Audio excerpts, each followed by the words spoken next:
11 orang meninggal, 4,9 juta barel minyak tumpah ke laut, dan kerugiannya ditaksir lebih dari 60 miliar dolar. Tetapi semua ini tidak dimulai pada saat ledakan itu terjadi. Semuanya dimulai ketika beberapa orang melihat sesuatu yang aneh, tapi mereka mengabaikan dan berkata, "Sudah, kita lanjut aja operasional ini." Kalau Anda bekerja di tambang, migas, ataupun konstruksi, cerita ini mungkin sedang terjadi di tempat kerja Anda juga, yang bisa berpotensi menyebabkan kecelakaan yang besar.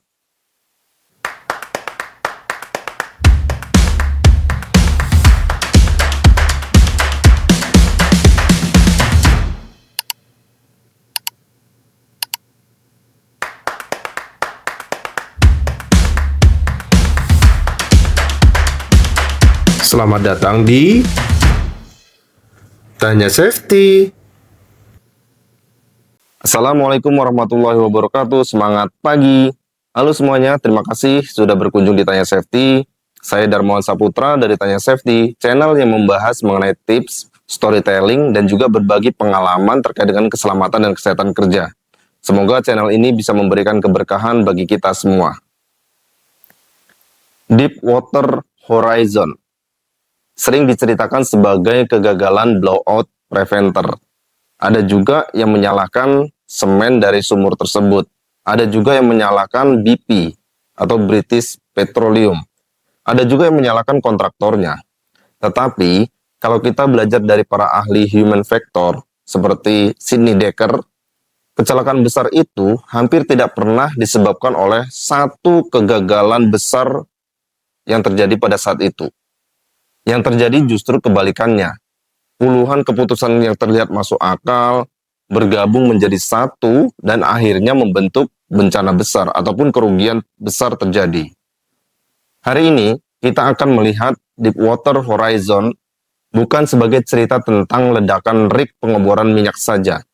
Tetapi cerita ini kita lihat tentang bagaimana organisasi perlahan kehilangan kemampuan untuk mengenali bahwa mereka sedang menuju kepada bencana yang besar.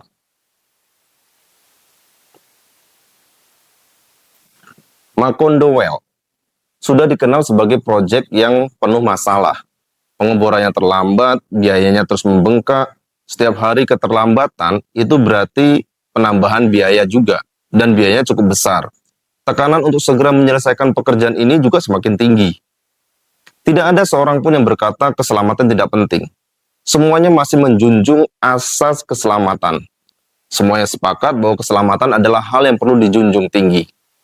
Saat itu, yang mereka pikirkan adalah kita hanya perlu menyelesaikan sedikit lagi proyek ini. Dan disinilah trade-off atau tawar-menawar mulai muncul. Bukan antara safety ataupun tidak safety, tetapi antara waktu, antara biaya, produktivitas, dan keyakinan bahwa semuanya masih terkendali.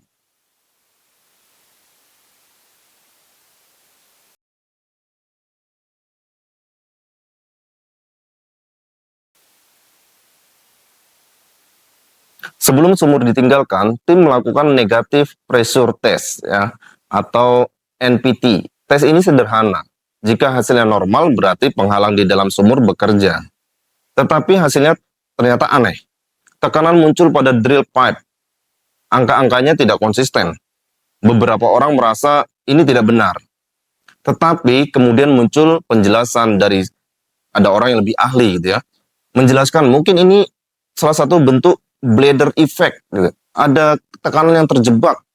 Mungkin alatnya saja yang tidak benar.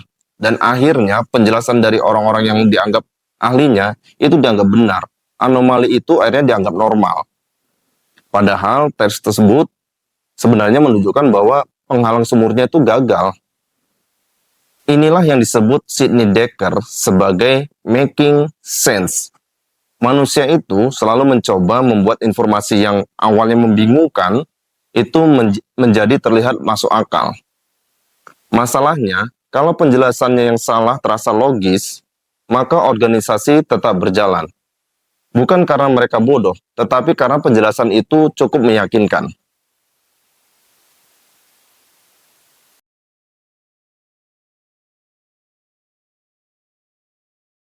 Deepwater Horizon sebenarnya memiliki banyak lapisan pengaman atau pelindung supaya operasionalnya tetap aman. Ada cementing, ada tes tekanan, ada monitoring aliran lumpur pengeboran, ada juga blowout preventer.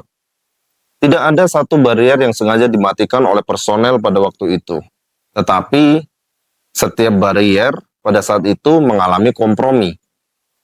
Sebagian dianggap cukup, sebagiannya dianggap masih bisa diterima, dan sebagiannya dipercaya akan ditolong oleh barier yang berikutnya. Jadi kegagalan barier akan ditolong oleh barier berikutnya. Seperti itu pola pikir yang ada saat itu. Masalahnya, barier terakhir selalu percaya barier sebelumnya sudah bekerja. Dan ketika semuanya gagal bersamaan, tidak ada lagi yang tersisa. Semuanya percaya bahwasannya barier pertama bisa bekerja dengan baik. Tetapi akhirnya sampai dengan barier terakhir, tidak ada yang bekerja dengan baik.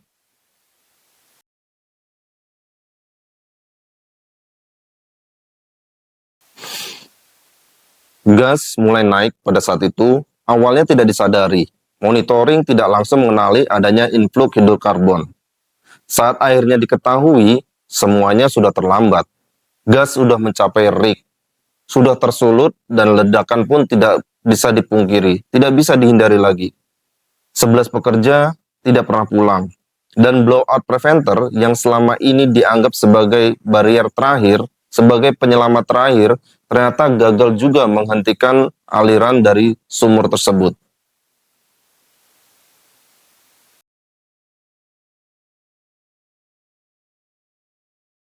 Banyak yang menyimpulkan kalau saja blowout preventer itu bekerja dengan baik atau kalau saja cementingnya lebih bagus, mungkin insiden itu tidak akan pernah terjadi. Tetapi investigasi menunjukkan sesuatu yang lebih penting. Bencana ini bukan karena satu alat yang rusak, melainkan karena organisasi berkali-kali menerima sinyal yang tidak sesuai dengan harapan atau adanya ketidaknormalan, tetapi berusaha menjelaskan semuanya dan terlihat menjadi seperti normal. Safety word yang kedua, saya ingin Anda mengingat satu kalimat ini. Kecelakaan yang besar jarang dimulai ketika semua orang melakukan kesalahan.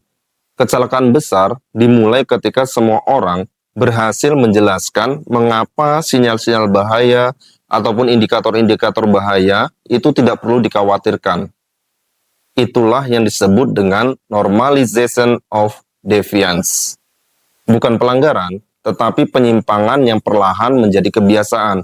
Penyimpangan-penyimpangan kecil yang dianggap normal dan akhirnya menjadi kebiasaan.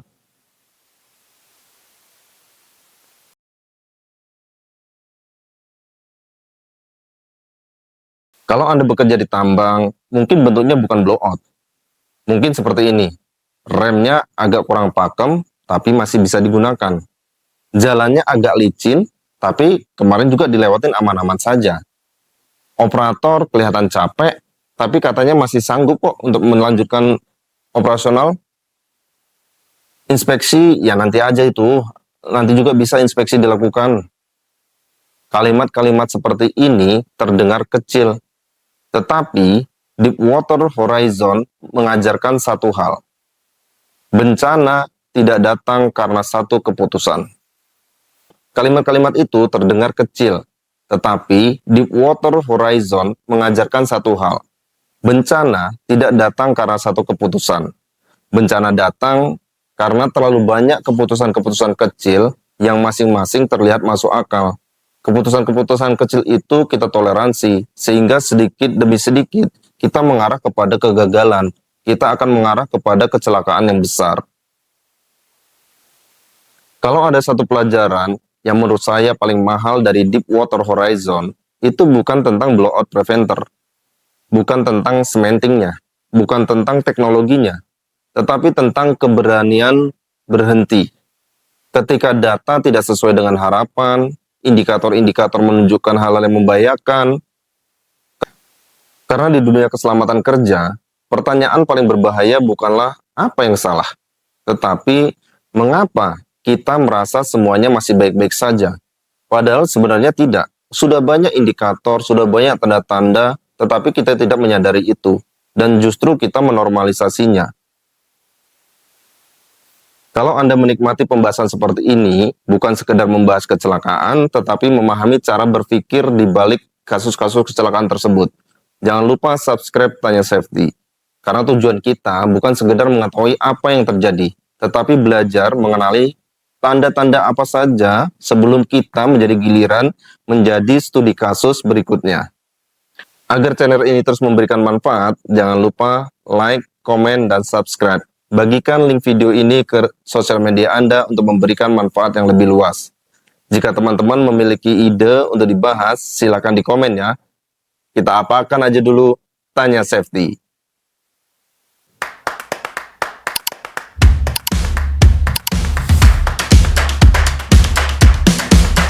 Terima kasih sudah menonton video kami di